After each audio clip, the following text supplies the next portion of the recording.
പെങ്ങളെ, അല്ലാഹുവിന്റെ പരിശുദ്ധമായ ഖുർആൻ നിങ്ങളൊന്ന് ബഹുമാനിച്ചു കഴിഞ്ഞാൽ മദ്രസ വിട്ട് വരുന്ന മക്കൾ ഖുർആൻ കൊണ്ടുവരും. ആ പ്രിയപ്പെട്ട മക്കൾ കൊണ്ടുവന്ന് ഏതെങ്കിലും ഒരു ഭാഗത്ത് വെക്കുമ്പോൾ ഒരു ഉമ്മാക്ക് വല്ലാത്ത പ്രതിഫലമാണ്. അത് റബ്ബിന്റെ കലാമാണെന്ന് പറഞ്ഞാൽ അത് പടച്ചവനെ അല്ലാഹുവിന്റെ ഖുർആനാണ് മോനെ, അത് ബഹുമാനിക്കേണ്ടതാണ്.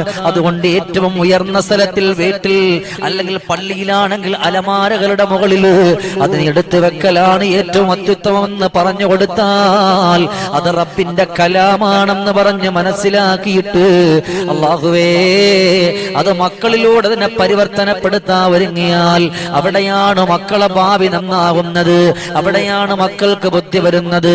അബൂ യസീദുൽ ഖുദ്രി റളിയല്ലാഹു തആല എന്ന് പറഞ്ഞല്ലോ, ഒരു കുട്ടിയുമായി ഒരു ഉമ്മ കടന്നു വരുന്നുണ്ട്. ആരുടെ മുമ്പിൽ എന്നറിയുമോ? അബൂ യസീദുൽ ഖുദ്രി റളിയല്ലാഹു അൻഹുവിന്റെ മുമ്പിൽ കടന്നു വന്നിട്ട് പറയാണ്, 13 വയസ്സ് പ്രായമായി തങ്ങളെ. എത്ര പഠിച്ചിട്ടും അവന്റെ മെമ്മറിയിലില്ല, എത്ര പഠിച്ചിട്ടും അവൻ മനസ്സിലാക്കുന്നില്ല, അവൻ ഓർമ്മ കിട്ടുന്നില്ല. അതുകൊണ്ട് നിങ്ങളൊരു കാര്യം ചെയ്യോ, എന്റെ കുട്ടിക്കൊന്ന് മന്ത്രിച്ചു തരാമോ? മഹാനുഭാവൻ അവിടെ നിന്ന് പറഞ്ഞു, മോളെ നീ എന്ന് പുറത്തേക്ക് നിക്ക്, കുഞ്ഞുമോൻ എന്റെ അരികത്ത് തന്നെ നിന്നോ എന്ന് പറഞ്ഞിട്ട് പ്രിയപ്പെട്ട കുഞ്ഞുമോനെ മാത്രം അരികത്തിരുത്തുകയാണ്. ആ കുഞ്ഞുമോൻ അരികത്തിരുത്തിയിട്ട് അബൂ യസീദുൽ ഖുദ്രി റളിയല്ലാഹു അൻഹു ചോദിക്കുന്നു, മോനെ നിന്റെ ഉമ്മ എങ്ങനാ നിന്നോട്? ആ സമയത്ത് പറഞ്ഞു, അൽഹംദുലില്ലാഹ്, വലിയ സ്നേഹമാണ്. എന്നാ മോനെ നീ പഠിക്കാൻ പോകുന്നവനാണ്, അള്ളാന്റെ കലാമ് പഠിക്കുന്നവനാണ്, മറ്റുള്ള എല്ലാ വിദ്യാഭ്യാസവും നീ നേടുന്നവനാണ്. എന്നാൽ നീ പഠിക്കുന്നത്, നീ പഠിക്കാൻ കൊണ്ടുപോകുന്ന ഖുർആനാണെങ്കിൽ ഖുർആൻ അല്ലെങ്കിൽ പലക, അതെവിടെയാണ് നീ കൊണ്ടുവന്ന് വെക്കുന്ന എന്ന് ചോദിക്കുമ്പോ കുഞ്ഞിളം മനസ്സല്ലേ അവനവിടെ നിന്ന് പറഞ്ഞു, ഉസ്താദേ ഞാൻ പഠിക്കാൻ വേണ്ടി കൊണ്ടുപോകുന്ന സാധന സാമഗ്രികൾ കൊണ്ടുവന്നിട്ട് അതിനെ ഞാൻ അങ്ങ് വലിച്ചെറിയും, പിന്നെ എപ്പോഴെങ്കിലുമാണ് വന്ന് ഞാൻ എടുക്കുന്നത്. പിന്നെന്താ ചെയ്യുക? നിന്റെ ഉമ്മ നിന്നെ പഠിപ്പിക്കാറുണ്ടോ? അതേ തങ്ങളെ, ഉമ്മ പഠിപ്പിക്കാറുണ്ട്. ഉമ്മ പഠിപ്പിക്കുമ്പോ ആ പഠിപ്പിക്കുന്ന സമയത്ത് നിന്റെ പുസ്തകം എവിടെയാണ് വെക്കുന്നത്? അതെവിടെങ്കിലും ഞാൻ വെക്കും, പഠിച്ചു കഴിഞ്ഞാൽ ഞാൻ അങ്ങ് കടന്നു പോകും.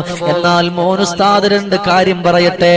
മോനെ, നീ പഠിക്കുന്ന സാധനങ്ങൾ, പഠിക്കുന്ന പുസ്തകങ്ങൾ നീ കൊണ്ടുവന്നാൽ അതിനെ ബഹുമാനിച്ചെങ്കിൽ മാത്രമേ നിനക്ക് നല്ല ബഹുമാനവും നല്ല അറിവും നല്ല ഓർമ്മയും കിട്ടുകയുള്ളൂ.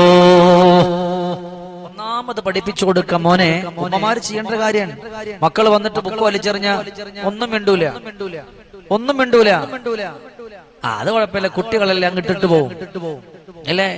മക്കൾക്ക് മനസ്സിലാകാത്ത ഒന്നാമത്തെ കാര്യം അള്ളാഹുവിന്റെ കലാമിനെ ബഹുമാനിക്കാത്തത് കൊണ്ടാണ്. കൊണ്ടുപോകുന്ന ഖുർആൻ ഉമ്മമാരാണ്, വീട്ടിന്റെ ഉള്ളിലുള്ള ഉമ്മയാണ് നോക്കേണ്ടുന്നത്.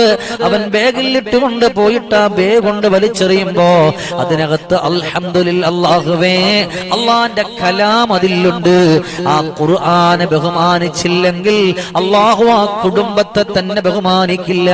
ആ കുടുംബത്തെ ബഹുമാനിച്ച, ആ ഖുർആനെ ബഹുമാനിച്ചാൽ അള്ളാന്റെ സ്വർഗം അവർക്ക് കൊടുക്കുമെന്നാണ്. നിങ്ങൾ ചിന്തിച്ചു നോക്ക്. നിങ്ങളുടെ മക്കൾ 3ഉം 4ഉം വയസ്സുള്ള മക്കൾ സ്കൂൾ വിട്ട് വരാ, തോളി കിടക്കണ പൊക്കണക്കെട്ട് വലിച്ചേറാ.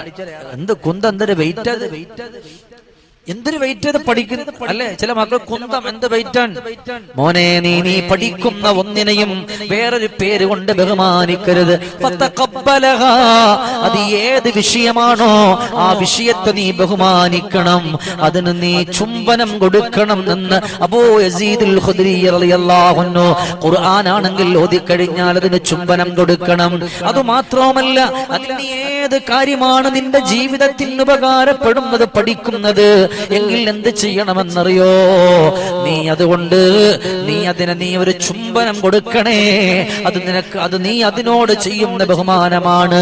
ഒരു സ്വഹാബി അവിടെ നിന്ന് ഒട്ടകത്തിന്റെ പുറത്തിരിക്കാൻ അറിയില്ല. ബാപ്പ പറഞ്ഞു, മോനെ നീ കയറിക്കോ. പറഞ്ഞ പാടെ ഒട്ടകത്തിന്റെ പുറത്ത് കയറി. പിന്നെ എങ്ങനെ മറിഞ്ഞു വീണു. അത് മാത്രമല്ല, ബാപ്പ പറഞ്ഞു, മോനെ നിന്റെ ഒട്ടകത്തിനൊരു ചുംബനം കൊടുക്ക്. നിനക്ക് നല്ലതുപോലെ പഠിക്കാൻ പറ്റും. അങ്ങനെ ദിവസവും ചുംബനം കൊടുത്തു ഒട്ടകത്തിന് അതിന്റെ പുറത്ത് കയറി അൽഹംദുലില്ലാഹ് നല്ലതുപോലെ പഠിച്ചു. അതുകൊണ്ട് പഠിക്കാൻ വേണ്ടി കൊണ്ടുപോകുന്നത്, ആ പഠിത്തത്തിന് വേണ്ടി മക്കൾ ഉപയോഗിക്കുന്നത്, അത് ബാഗാണെങ്കിൽ അങ്ങനെ, അത് പുസ്തകമാണെങ്കിൽ അങ്ങനെ, അത് പേനയാണെങ്കിൽ അങ്ങനെ, അത് പെൻസിലാണെങ്കിൽ അങ്ങനെ, അതിനെ ഇട്ടുകൊണ്ട് ചൂലുകൊണ്ട് തൂത്തു കളയുന്നൊരു ഗതികേട് വരല്ലേ. ചില വീട്ടിലൊക്കെ മക്കൾ പഠിക്കുന്ന സാധനം പേനയും പേപ്പറും, അതാ മക്കളുടെ ബുദ്ധി തന്നെ നഷ്ടപ്പെടുത്തും അല്ലേ. അതിനങ്ങോട്ട് വലിച്ചെറിയ, അതിപ്പോ എന്താണെന്നും നോക്കൂല, എങ്ങനെ വരുമോ നോക്കൂല അല്ലെ. പഠിക്കുന്ന ഒന്നും ഒരു ഷീറ്റ് കടലാസാണെങ്കിൽ പോലും, ഒരു ഷീറ്റ് കടലാസാണ് എങ്കിൽ പോലും അതിനെ വലിച്ചെറിയരുത് പെങ്ങളെ. മക്കളോട് നിങ്ങൾ പറയണം, മക്കളെ ഒരിക്കലും അങ്ങനെ ചെയ്യരുതേ മക്കളെ. അത് വല്ലാത്തൊരവസ്ഥയാണ്, അത് വല്ലാത്തൊരനുഭൂതിയാണ്. നിങ്ങൾ പഠിക്കുന്ന പുസ്തകത്തെ നിങ്ങൾ ബഹുമാനിച്ചു നോക്ക്.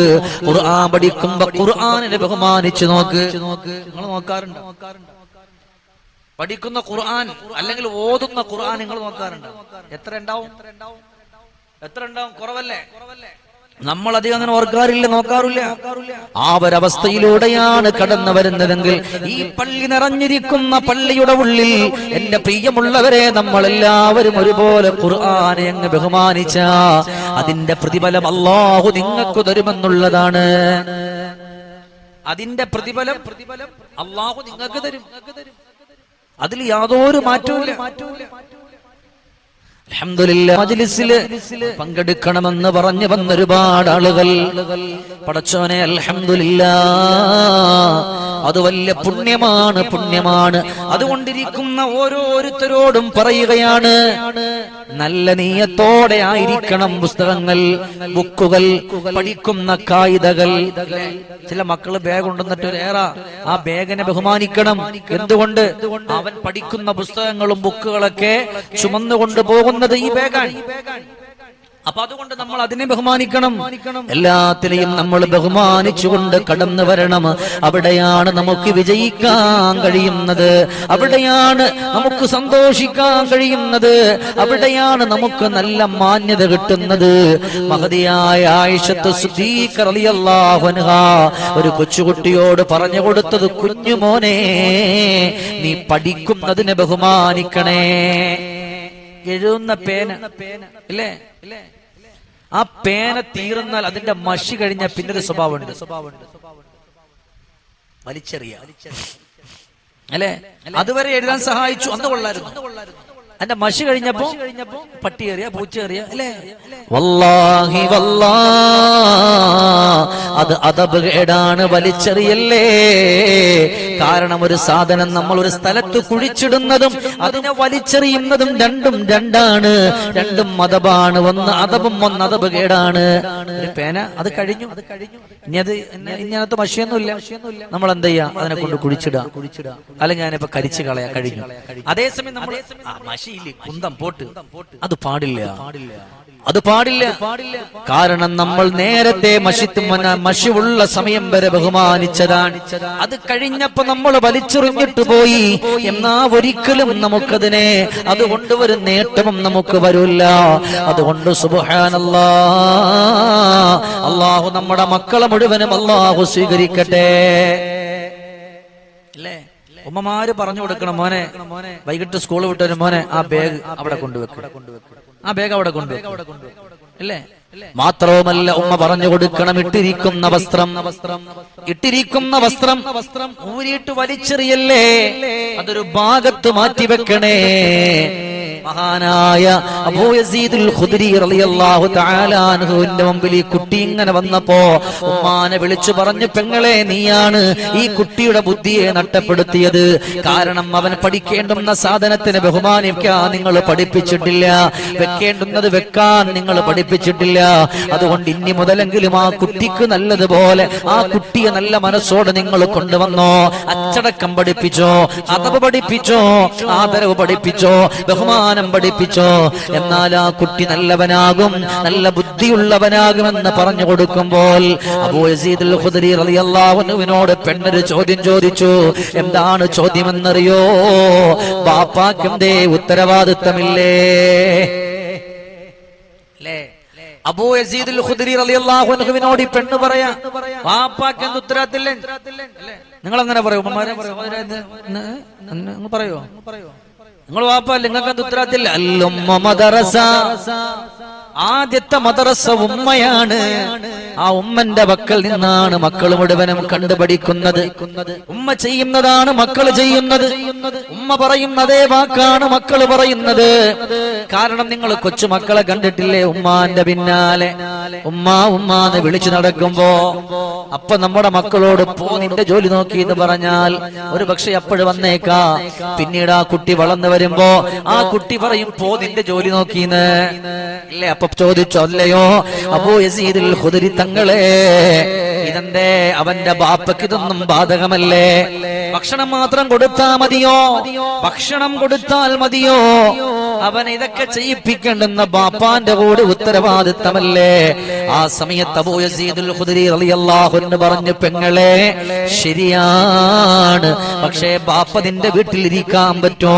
ബാപ്പയ്ക്ക് എപ്പോഴും വർത്തമാനം പറയാൻ പറ്റോ? എപ്പോഴും മക്കളെ വഴക്കു പറയുന്നവരുപ്പയോട് ആ മക്കൾക്ക് വെറുപ്പാണ് തോന്നുക, പക്ഷേ ഉമ്മ പറഞ്ഞാ അത് തോന്നൂലെന്ന് അബൂ യസീദുൽ ഖുദരി റളിയല്ലാഹു അൻഹു ചിന്തിച്ചിട്ടുണ്ടാങ്ങള്. എപ്പോഴും ഒരു ബാപ്പ മക്കളെ വഴക്ക് പറഞ്ഞ ആ ബാപ്പയോട് മക്കൾക്ക് വെറുപ്പ് തോന്നും. പക്ഷെ ഉമ്മയാണ് ഒരാൾ അടിച്ചാലും 10 മിനിറ്റ് കഴിഞ്ഞാൽ ഉമ്മ തന്നെ അല്ലേ? ഉമ്മ ഉമ്മ എന്ന് വിളിക്കാനാരും മടിക്കണ്ട, ഉമ്മയുടേതൻ കൽബിനെ വെട്ടിമുറിക്കണ്ട, ഉമ്മതൻ കാക്കൽ സ്വർഗമതുണ്ട് ത്വാഹ മുഹമ്മദിൻ, അതുമിതും ഞങ്ങൾ മറന്നീടണ്ട. സഹോദരങ്ങളെ പഠിച്ചുകൊള്ളുക. അബൂ യസീദുൽ ഖുദരി റളിയല്ലാഹു അൻഹു ചോദിച്ചു, തങ്ങളെ ബാപ്പക്ക് ഇത് ബാധകമല്ലേ?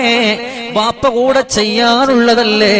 ബാപ്പ കൂടെ ജീവിതത്തിൽ കൊണ്ടുവരാനുള്ളതല്ലേ? ഇത് ബാപ്പക്കൂടെ നിർബന്ധല്ലേ? അപ്പോഴും ബാപ്പല്ലേ ഇതൊക്കെ ചെയ്യേണ്ടുന്നത്? ബാപ്പക്ക് എന്താ പറഞ്ഞ? ചില ഉമ്മമാര് ചില സഹോദരിമാര് വീട്ടിൽ ചോദിക്കണ്ട, ഒരു വാപ്പുണ്ട് അല്ലേ? ചില ആളുകൾ പറയും ഒരു വാപ്പുണ്ട്, പേരിന് വേണ്ടി വാപ്പ, ഉരുട്ടി പെറുക്കി വെച്ചേക്കുന്ന ഒരു അന്തം കുന്നാണി വാപ്പ, മന്ദബുദ്ധി വാപ്പ അല്ലേ? കടത്തണ്ട വെട്ടിയിട്ട പോത്തിനെ പോലെ ചില ആൾക്കാർ ചോദിക്കും.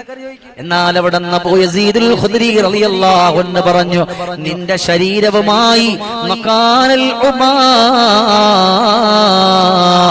നീയുമായിട്ടൊരു ബന്ധം നിന്റെ കുട്ടിക്കൊണ്ട്. അതേതാണ്? അത് പുക്കൽ കുടി ബന്ധമാ. അതുകൊണ്ട് ആ ബന്ധം കാന്തവും ഇരുമ്പിനെയും പോലെയാണ്. കണ്ട ഉമ്മയുമായൊരു ബന്ധം കുട്ടിക്കുണ്ട്, പൊക്കൽ കൂടി ബന്ധം. അതുകൊണ്ട് എപ്പോഴും ഉമ്മ എന്തെങ്കിലും പറഞ്ഞാലും കുറച്ചേരം മാറിയിരിക്കും, പിന്നെ വീണ്ടും വരും. ഉമ്മ ചോറ് വേണം, ഉമ്മ വെള്ളം വേണം, ഉമ്മ മിഠായി വേണം അല്ലേ? പക്ഷെ വാപ്പ ഒരു വട്ടം ഒന്ന് ഒരു ദിവസം ദേഷ്യപ്പെട്ട ഒരു മാസ പയ്യന്മാരുണ്ട് ഉറപ്പല്ലേ? ഒരു ദിവസം വഴക്ക് പറഞ്ഞാൽ മതി, പിന്നെ വാപ്പന്റെ മുമ്പിലും പോകൂല, വാപ്പാനോട് മിണ്ടത്തുമില്ല, ഒന്നുമില്ല. പക്ഷെ ഉമ്മയാണെങ്കിൽ 10 മിനിറ്റ് കഴിയുമ്പോൾ രണ്ടുപേരും ഉമ്മ വിളിക്കും, മോനഞ്ഞു വാടാ. അവന്റെ എല്ലാ സങ്കടവും മാറി, അവന്റെ എല്ലാ വിഷമവും മാറി. അതുകൊണ്ടാണ് അവിടെ നിന്ന് പറയുന്നത് ഉമ്മ പൊക്കുൽ കുടിമായൊരു ബന്ധമുണ്ട്.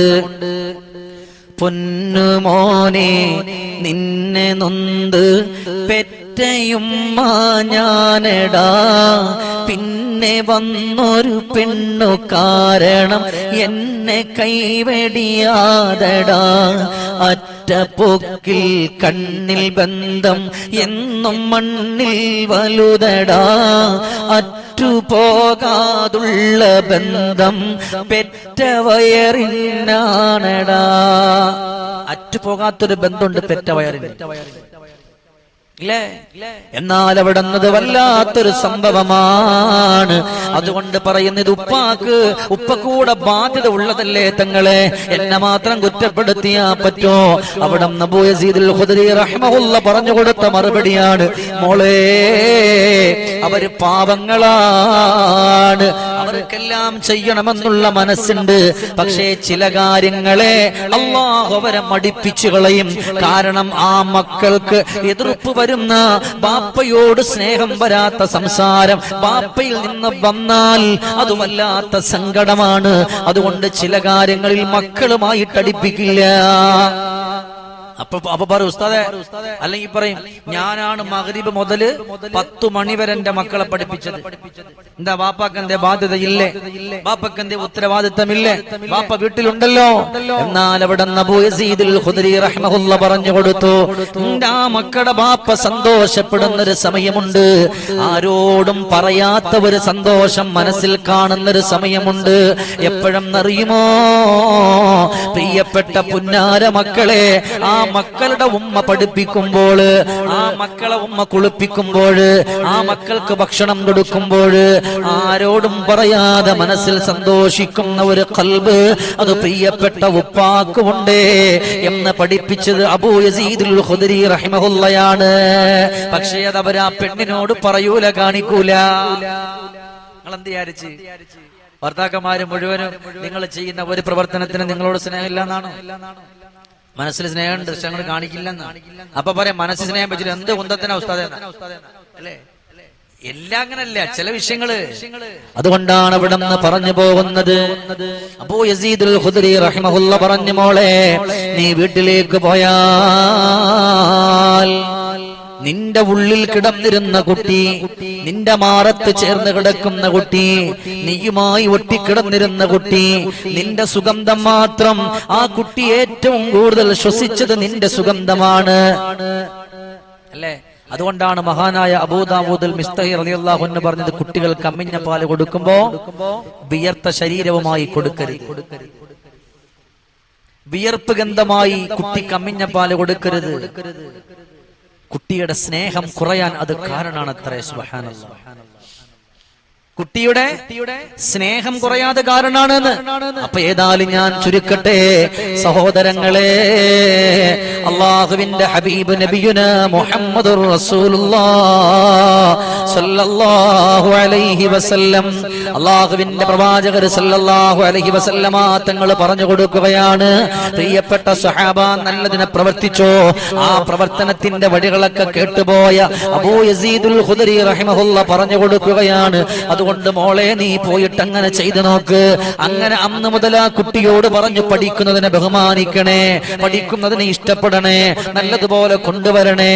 അന്ന് മുതൽ ആ കുട്ടി നല്ലതുപോലെ പഠിച്ച് നല്ലതുപോലെ കൊണ്ടുവന്ന് നല്ല അച്ചടക്കത്തോടെ വെച്ച് നല്ല രീതിയിൽ മുന്നോട്ട് കൊണ്ടുപോകുമ്പോ അൽഹംദുലില്ലാഹ് പിന്നീട് ആ കുട്ടി പഠിച്ച് നല്ല ആളായി, പഠിച്ച് നല്ല വിദ്യാഭ്യാസമുള്ളവനായി, പഠിച്ച് നല്ല ആരോഗ്യമുള്ളവനായി, ആര് കണ്ടാലും കൊതിച്ചു പോകുന്ന സൗന്ദര്യത്തിന്റെ ഉടമസ്ഥനായി അവനങ്ങനെ മാറുമ്പോ അല്ലാഹുവേ ഞങ്ങളെ മുഴുവനും നീ രക്ഷിക്കണേ അല്ലാ, ഞങ്ങളുടെ മക്കളെ കാക്കണേ അല്ലാ, നല്ല ബുദ്ധിയുള്ളവരായ മക്കളാക്കി മാറ്റണേ അല്ലാ.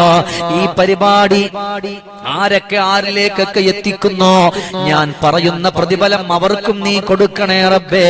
ഒരാൾക്കെങ്കിലും ഷെയർ ചെയ്ത് കൊടുത്ത് ഒരാളെങ്കിലും ഇത് കേട്ട് പഠിച്ചു മനസ്സിലാക്കിയാൽ അവർക്കൊക്കെ അതിന്റെ പ്രതിഫലം കൊടുക്കണേ അല്ലാ, അതിന്റെ പ്രതിഫലം കൊടുക്കണേ അല്ലാ. ഈ മജ്ലിസിൽ സംഗമിച്ച മുഴുവൻ ആളുകൾക്കും നിന്റെ അർശിന്റെ തണൽ കൊടുക്കണേ റബ്ബേ. അല്ലാഹുമ്മ റബ്ബനാ തഖബ്ബൽ മിന്നാ ഇന്നക അൻതസ് സമീഉൽ അലീം വതുബ് അലൈനാ ഇന്നക അൻതത് തവ്വാബുർ റഹീം. ആമീൻ ബിറഹ്മതിക യാ അർഹമർ റഹീമീൻ.